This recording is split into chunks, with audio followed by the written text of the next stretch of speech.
Halo brother, jumpa lagi dengan saya Dana Prasetya di channel Honda's Custom Cycle. Seperti biasa, ini ada motor baru jadi Honda Steed yang kita custom chopper klasik ya. Ini motornya.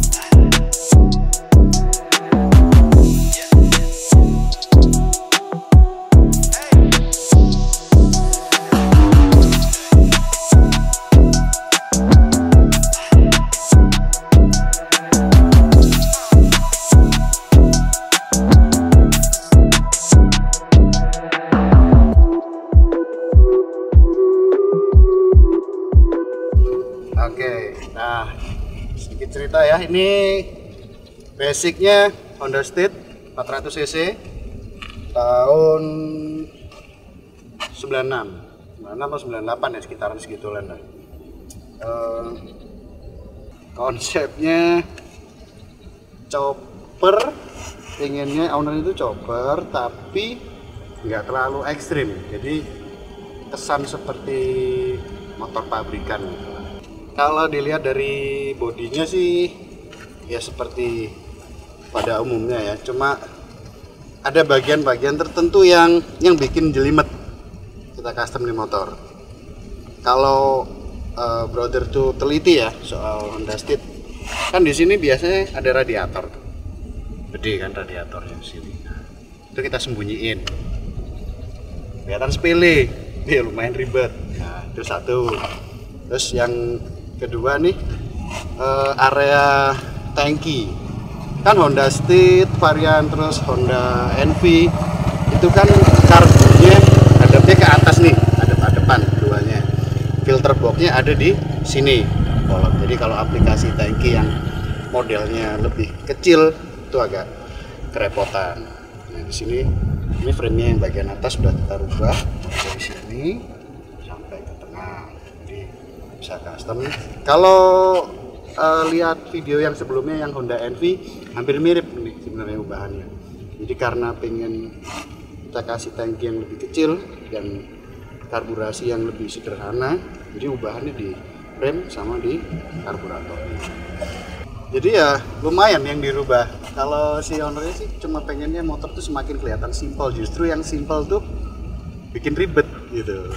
Tapi ya alhamdulillah kita puas sama hasilnya. Sepele tapi sepolo ya, Mas. Nah, jadi maunya sepele akhirnya jadi ribet. Oke. Terus kita ngobrolin speknya aja ya Mas ya, langsung ya. Ya Mas ya. Oke. Dari roda seperti biasa. Ini yang depan pakai bahan Sinco. Ukuran 400 berapa nih? 419. Peleknya ini pakai TK ukuran 185 19. Kalau hubnya ini masih orinya, OM-nya Honda Steed. Shockbreaker juga masih asli, sistem pengereman depan juga masih asli. Terus yang belakang banyak pakai Sinco juga, sama Sinco yang ini berapa sih?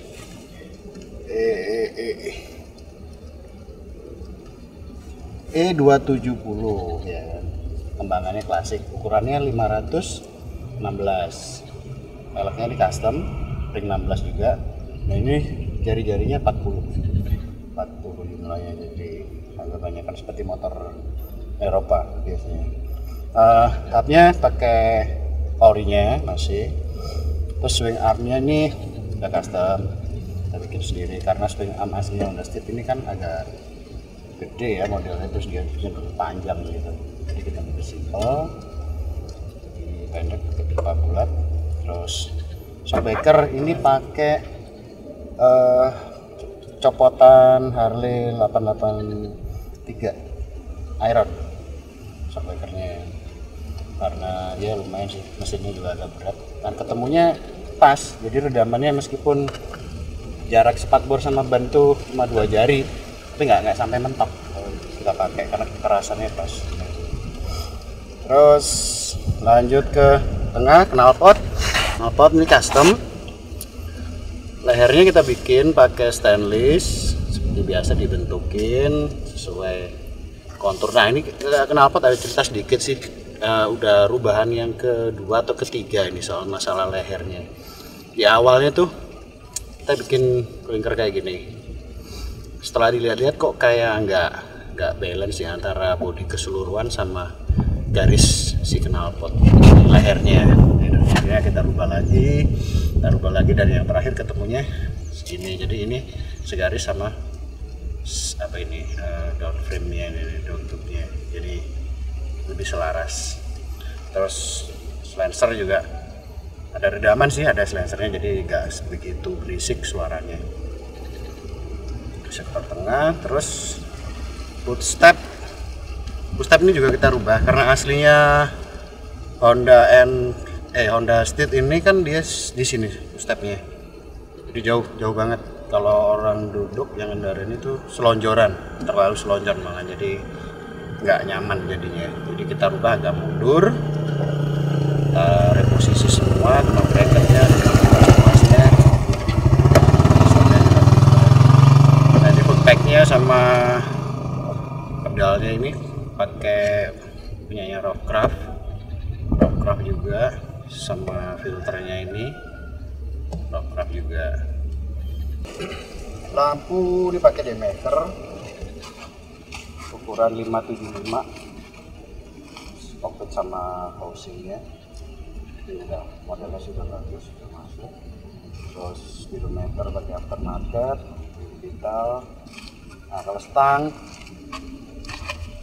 ini ada rubahan sedikit nih di sini. Kalau stangnya sih pakai stang pet bar biasa punyanya KTC, tapi di sininya racernya kita hilangin. Tampilannya simpel itu kan sepele jadi small. Jadi di sini mau bikin simpel karena ada racer kan jadi kurang rapi ya. Kalau ada racer jadi agak kendor gitu ya. Ini bracketnya langsung kita las di setirnya dua-duanya. Terus ini kita bikin kayak tulisnya supaya kayak cocok atau diikat lebih rapi. Kalau bikin polos aja kurang bagus. Terus spionnya aftermarket juga sih, banyak toko, cuman masangnya ini aslinya ini bar end, posisinya di ujung sini, tapi kalau di ujung sini kan kayak kurang bagus, kurang klasik juga. Kita pasang di sini tapi bracket ini kita balik, bracket handle kopling sama handle remnya ini kita balik ngadep ke bawah, posisinya spion seperti ini, kayak diulik lah kayak gimana. Terus tangki modelnya sih ya suka-suka sih ya. Ada yang bilang mirip Bad Boy, ada yang bilang mirip Sportster, ya bisa juga.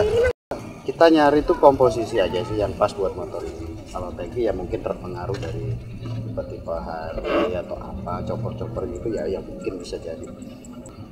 Terus kayak cover baut kayak ini, terus ini juga kan sini ada itu kita bikin sendiri pakai aluminium fillet, kita buat, kita freeze, jadi lebih rapi. Kalau dibuka di dalamnya masih ada bautnya yang gede, jadi tetap safety, shock nggak bakal lepas. Bracket plat nomor ini pakai aksesorisnya buat HD sih biasanya, karena modelnya juga udah bagus, serasi sama konsep keseluruhan ya. Kita nggak ada rubahan, tinggal beli aja, kita pasang, cuman bracketnya aja yang dibalik sih. Jadi kalau normalnya si bracket ini tadi agak keluar gini, ini kita balik, yang bracket ini kita taruh sebelah luar, biasanya di sini kita bor lagi di sebelah sini, kita pasang bracket. Dan ya biasa bikinin housing aluminium seperti itu. Seperti yang saya bilang di awal tadi, yang maunya bikin simpel tapi malah ya ribet lumayan sih, tapi hasilnya overall memuaskan. Kalau pertama nih ngomongnya karbu aja deh. Kalau karbu hasilnya kan dihadap ke atas dua, kanan kiri. Jadi ya kalau karbu ke atas otomatis kita nggak bisa pasang tangki kecil dong, karena harus ada filter dan segala macam. Jadi kita rubah itu tadi yang saya jelasin di awal soal mainframe yang kita rubah jadi pipa satu. Akhirnya tangki bisa masuk. Salah di karbu kan, karbunya mirip, konstruksinya sih mirip Honda NV yang pernah kita bikin videonya ya, di yang pakai gardan itu. Ini manifoldnya ini penyempurnaan dari yang kemarin, dari Honda NV itu. Jadi kalau si Honda NV itu kan manifoldnya pakai stainless pipa. Setelah kita test ride berapa kali, ternyata diameter dalamnya itu terlalu besar, jadi isepan karburatornya itu kurang maksimal gitu.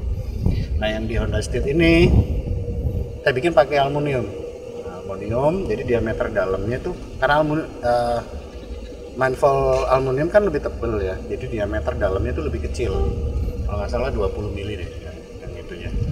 Tapi nanti pembagian silinder depan sama belakang ini nggak sama, soalnya silinder yang sini seperti Honda NV itu dia innya tuh lebih ke sana, yang depan ini sebenarnya dia lebih ke sini, jadi kayak nyerong gini kan. Nah inputnya, jadi nanti yang supaya ini tetap kebagian bensin, ini lubangnya diaturin, digedein bertahap sampai dia maksimal super karbu. Terus manifold ya tadi ya. Terus satu lagi nih dari karburatornya sendiri. Kalau yang di Honda NV itu kan pakai karbu PWK kalau nggak salah ya, yang sistem selingnya itu di atas. Nah akhirnya kan ada katrol semacam itu kan. Yang di sini karena pengennya lebih simpel, lebih seperti pabrikan, karbunya saya pakai ini karbu vakum punyanya Scorpio 250. Karena saya pertimbangin kenapa Scorpio, karena Scorpio kan cc nya 250, sedangkan ini kan 400, sebetulnya 200 ya hampir mirip lah, mendekati sama kebutuhannya mesin, jadi nggak terlalu gede juga nggak terlalu kecil. Keuntungan lagi kalau pakai karbu vakum, dia bisa ringkas nih, kecil, terus selingnya yang ke atas juga nggak ada karena dia pakai pengungkit yang di samping rollnya itu. Jadi rollnya pakai samping sebelah sini, jadi nggak ada kabel yang menjuntai di atas. Nah, kan pakai vakum. Sepertinya simple sih, tapi ya nggak sesimpel itu juga, karena kalau sektor karbu oke, kita bereskan manifoldnya itu tadi seperti itu.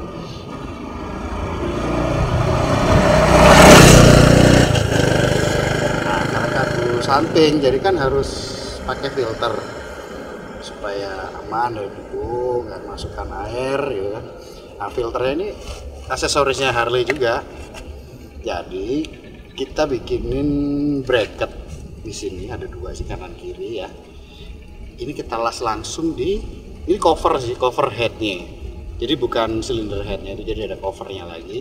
Jadi kita las aman karena dia cuma cover aja sih itunya. Dua kanan kiri kita bikinin bracket sedemikian, jadi ya bisa pasang filternya.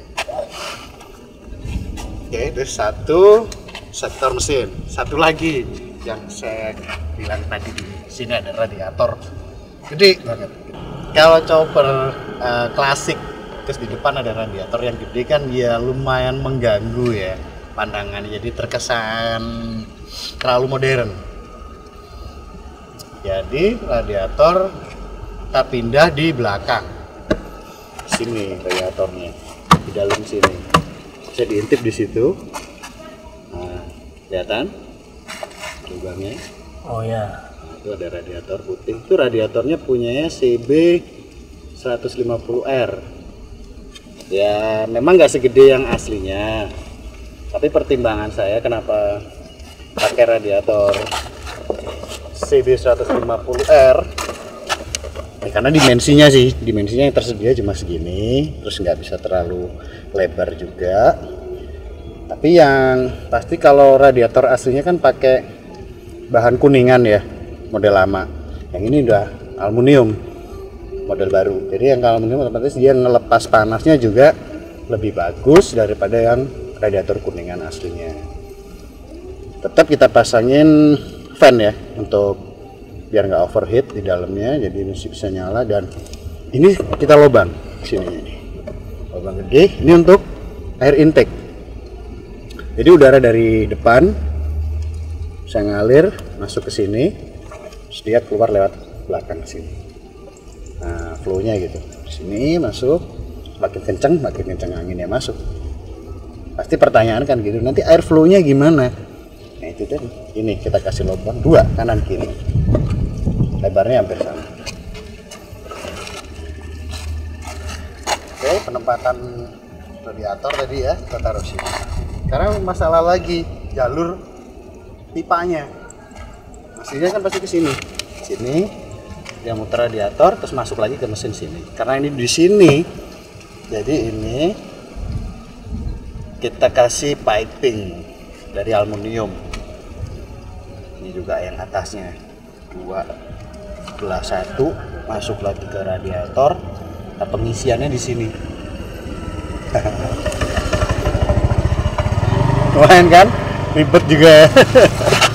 Jadi ini Mengisi masuk sini. ini masuk sana guys. Terus ini masuk ke radiator.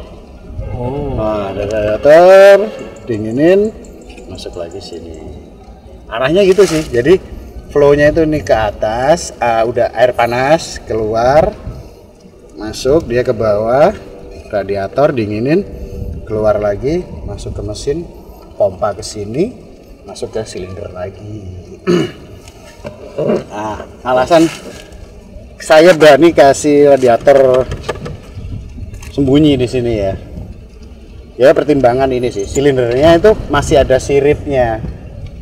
Seumpama kalau silindernya nggak ada siripnya seperti motor-motor baru kayak Kawasaki Ninja 250 atau Honda CBR, mungkin saya mikir lagi lah batal naruh radiator di sini. Karena ini ada siripnya, jadi ada 2 pendinginan, dia bisa lewat udara sama lewat air. Oke, satu lagi di sektor tangki yang ya unik sih ya, ini gasket-nya. Tutup tangkinya potong.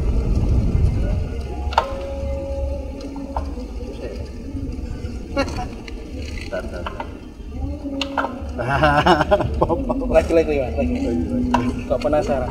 Ya, coba ya. Dua ya. Nah, potong.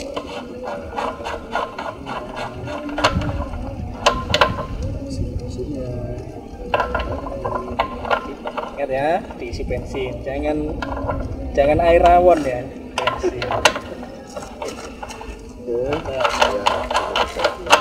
Ya, lebih simpel sih jadinya. Sini mas. Nah, terus, nah, Kok kenapa ada babi di sini? ini apa ya? Ya memang kayak babi hutan, tapi ini mulutnya ini ada knalpotnya. Oh iya. Wah, ada Oh tak knalpot. kira taring gitu. Oh, bukan, taringnya ini ya. Oh iya. Ini knalpot. Jadi kayak apa ya? Kalau biasanya karakter warthog ya kayak gitu. Sebenarnya gambar ini signaturnya dari ownernya, jadi request dari ownernya dikasih gambar. Lanjut.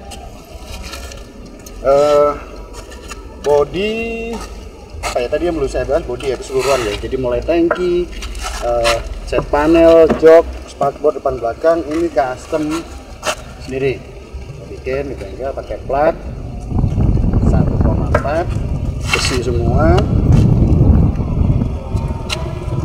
Dan untuk jok sih modelnya tadinya sempat single seat tapi berubah pikiran jadi 3/4, jadi masih bisa bonceng. Nanti rencananya juga mau kasih post step sih, cuma hidden di sini untuk ngomong ngajak jalan-jalan putranya. Ini kulitnya pakai MBTEC yang klasik ya, ada jeduk gitu. Udah sih kayaknya cukup segitu dulu soal review Warthog, Honda Street Warthog. Nah, nanti kalau ada yang mau tanya-tanya soal detail ini bisa leave komen di bawah. Dan seperti biasa jangan lupa like, komen, share, dan subscribe di bengkel Gondes Custom Cycle supaya kita bisa selalu berkarya, lebih semangat gitu. Oke? See you.